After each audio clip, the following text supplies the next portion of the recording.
শুক্রবার 10 জানুয়ারি বিকেলে Mirpur পল্লবীর city club football মাঠে জিয়া আন্তঃথানা ফুটবল টুর্নামেন্টে 2025-এ উপস্থিত হয়ে তিনি এসব কথা বলেন। মির্জা ফখরুল মনে করেন, মেধার চর্চার সুযোগ যেন সবাই পায়, সে সুযোগে যেন সবচেয়ে ভালো খেলোয়াড় বের হয়ে আসে।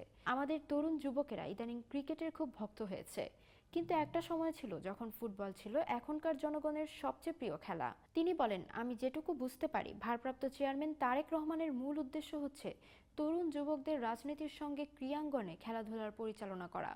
সত্যিকার অর্থেই তিনি যে বাংলাদেশ নির্মাণের স্বপ্ন দেখেন, যে কথা তিনি বারবার বলেন, সত্যিকার অর্থেই একটা অগ্রসর সমৃদ্ধ একটা বাংলাদেশ নির্মাণ করতে চান তিনি। সেখানে তরুণদের ভূমিকাকেই সবচেয়ে বড় মনে করেন।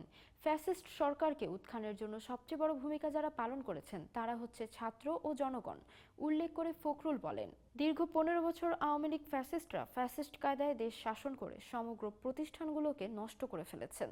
এই ক্রীড়াঙ্গনকে কখনো এর আগে দলীয়করণ করা হয়নি, এটাকেও তিনি দলীয়করণ করেছেন, যার ফলে ভালো যে খেলোয়াড় ছিল তারা সুযোগ পায়নি।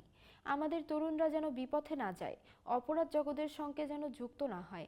আজকের টুর্নামেন্টে এটাও একটা উদ্দেশ্য আমাদের ভারপ্রাপ্ত চেয়ারম্যানের, যুক্ত করেন তিনি।